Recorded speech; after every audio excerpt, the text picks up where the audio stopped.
और बाबा के भक्तों, आप लोग कैसे हैं? उम्मीद करती हूँ बढ़िया होंगे, फर्स्ट क्लास होंगे। देखिए, नीम करोली बाबा, जैसा कि मैंने बताया है कि इनसे बढ़ कर के तो कोई संत हुए ही नहीं हैं।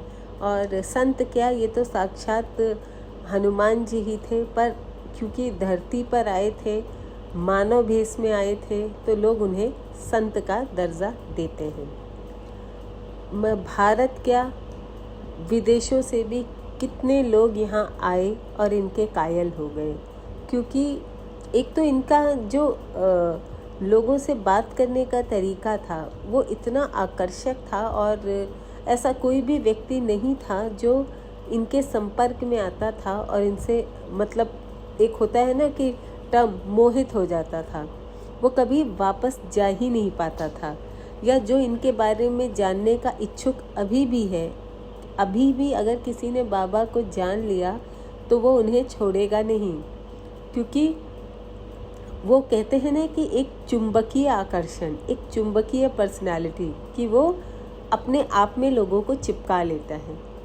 तो जो बड़े से बड़े हमारे विदेशों से हमारे यहाँ भारत लोग आए, कई विदेशी, तो देखिए हम अपना अध्यात्म छोड़ते जा रहे हैं, लेकिन जो विदेशी थे उनको शुरू से ही भारत के अध्यात्म में बहुत रुचि रही है। और अभी भी हम अपना कल्चर भूलते जा रहे हैं, पर जो विदेशी हैं वो हमारा कल्चर अपनाते जा रहे हैं, क्योंकि उनको उसमें इतना इंटरेस्ट आ रहा है, क्योंकि हमारा सनातन है ही ऐसा। अब आप इस्कॉन कभी टेम्पल जाइए, वहाँ देखिए कि भारतीयों से ज़्यादा वहाँ विदेशियों का रश रहता है। इतनी सुंदर सुंदर विदेशी गोपिकाएं बन कर के घूमती हैं। तो वही हम कह रहे हैं ना, हम तो अपनी संस्कृति भूलते जा रहे हैं और पाश्चात्य संस्कृति, विदेशी संस्कृति को अपनाते जा रहे हैं। लेकिन जो विदेशी हैं वो हमारे धर्म, हमारे कल्चर को ज़्यादा से ज़्यादा अडॉप्ट कर रहे हैं। चाहे वो यूएस हो, चाहे वो चाइना हो, आप कहीं भी चले जाइए, उनसे बात करिए, वो हमारे कल्चर में इतना इंटरेस्ट शो करते हैं। और आप देखिए, जो हमारे इंडियन फोर्ट हैं, आप कहीं किसी भी जगह घूमने जाइए, जितने हमारे फोर्ट में विदेशियों की भीड़ मिलती है, शायद ही हिंदुस्तानी वहाँ देखने को मिलते हैं, है ना। तो हम तो अपना सनातन भूल रहे हैं, लेकिन विदेशी अडॉप्ट कर रहे हैं। और मैंने कहा ना, ये परंपरा जो है बहुत पुरानी रही है। ऐसे ही एक शख्सियत थे, एप्पल के जो फाउंडर थे, स्टीव जॉब्स। आप सबको पता होगा, बहुत बार सुनाया भी जा चुका है और बहुत बार आपने सुनी भी होगी। लेकिन वो जो स्टोरी है वो है ही इतनी इंटरेस्टिंग कि बार बार जानने का मन करता है। तो जब 1974 में स्टीव जॉब्स भारत आए, और जब वो आए थे एक्चुअली बाबा से मिलने, क्योंकि उन्होंने, मैंने कहा ना कि बाबा की ख्याति दूर दूर तक फैली थी। चाहे कृष्णदास हो, रामदास हो, उनको तो भगवान ने मतलब बाबा ने कृष्णदास, रामदास नाम ही दे दिया था, है ना। तो जब स्टीव जॉब्स 1974 में भारत आए अध्यात्म की, ज्ञान की प्राप्ति के लिए, तो उन्हें पता चला कि बाबा जो हैं वो शरीर छोड़ चुके हैं। बाबा मतलब संसार से जा चुके हैं। मतलब उनकी जो उपस्थिति थी वो तो सदैव है और अभी भी है, पर उन्होंने अपनी देह को त्याग दिया था। लेकिन वो जब कैंची आश्रम पहुँचे, और बाबा वहाँ नहीं थे उस समय शरीर में, लेकिन तब भी उनको जा कर के वहाँ पर बाबा की अनुभूति महसूस हुई। जैसे अभी भी आप कैंची धाम जाएंगे न, या उनके किसी भी आश्रम जाएंगे, आपको वहाँ बाबा की अनुभूति ज़रूर होगी। आप थोड़ी देर वहाँ रुक कर के, बैठ कर के देखिएगा, आपको उनकी अनुभूति वहाँ पर 100% होगी। ऐसा लगेगा कि बाबा आसपास ही कहीं है, वो कहीं गए ही नहीं हैं।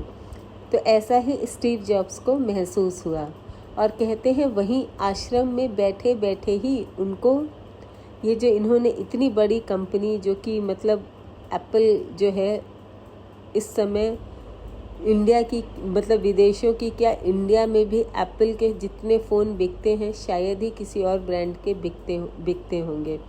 तो उनको इस एप्पल का जो विचार है ना, ये वहीं कैंची धाम में बैठे बैठे ही आया था, क्योंकि उन्होंने सुन रखा था कि बाबा को एप्पल बहुत पसंद था। तो होता है ना कि जब आप किसी पॉजिटिव जगह पर जाएंगे तो आपको विचार एक तो बहुत अच्छे आएंगे और बहुत पॉजिटिव आएंगे, और अब जब आप उस डायरेक्शन में चीज़ें शुरू करेंगे ना तो वो चीज़ें हमेशा सफल होती हैं।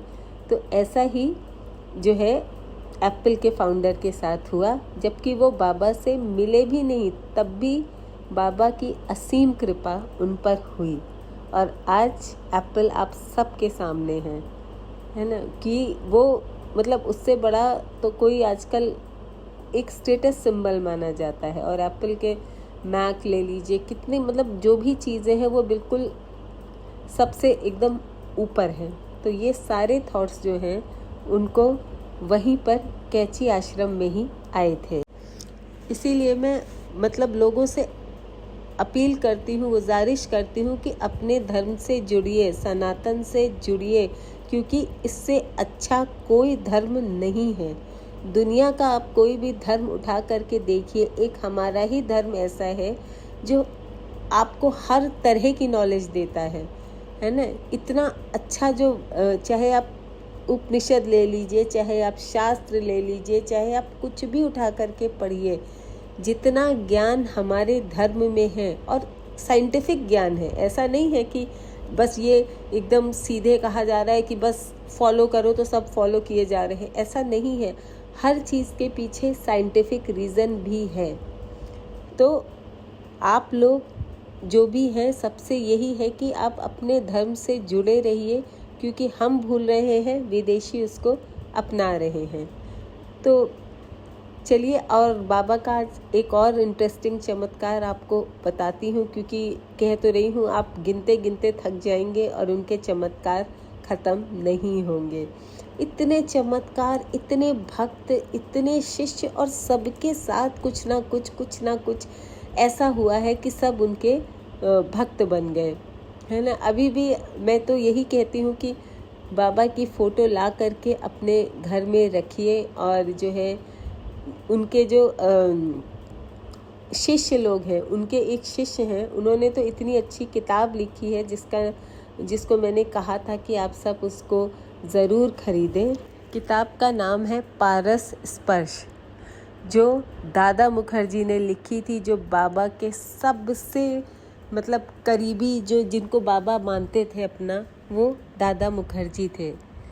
तो उनकी पुस्तक लिखी हुई है, और उन्होंने इतने अपने अनुभव शेयर किए हैं ना कि आपको पढ़ करके बिल्कुल मतलब मज़ा ही आ जाएगा। ऐसा लगेगा कि क्या थे बाबा, और बहुत डिटेल में आप उनको जानेंगे। तो उसका नाम है पारस स्पर्श। तो ज़रूर से पढ़िएगा, अगर आप भक्त हैं ना बाबा के, तो एक बार ज़रूर उस बुक को पढ़िएगा, अगर आप पढ़ने में इंटरेस्टेड हैं, है ना। और चलिए, एक और आपका बाबा का चमत्कार बताती हूँ, क्योंकि बहुत बताई ना कि भक्तों के अनन्य चमत्कार हैं। तो चलिए, बहुत ही इंटरेस्टिंग है, सुनते हैं। ये 1973 की बात है। एक शाम जो है वो शिवानंद आश्रम ऋषिकेश के अध्यक्ष थे श्री स्वामी चिदानंद जी। तो वो कुछ लोगों के साथ उत्तराखंड के जो पहाड़ है ना, उसका भ्रमण करते हुए बाबा के दर्शन करने कैंची पहुँचे। तो बाबा उस समय अपनी कुटिया में, उनका एक तख्त होता था, उस पर बैठे हुए थे। तो ये लोग उन्हें प्रणाम किया और नीचे चटाई पर बैठ गए। स्वामी जी के साथ आए श्री योगेश चंद्र बहुगुणा बाबा को अर्पण करने के लिए अपने साथ 8 संतरे लाए थे। और क्योंकि बाबा को संतरे फ्रूट्स एक्चुअली बहुत पसंद थे, खास करके एप्पल और ऑरेंज। तो उन्होंने क्या किया, वो 8 संतरे बाबा के पास एक खाली टोकरी पड़ी हुई थी, उसमें रख दिया।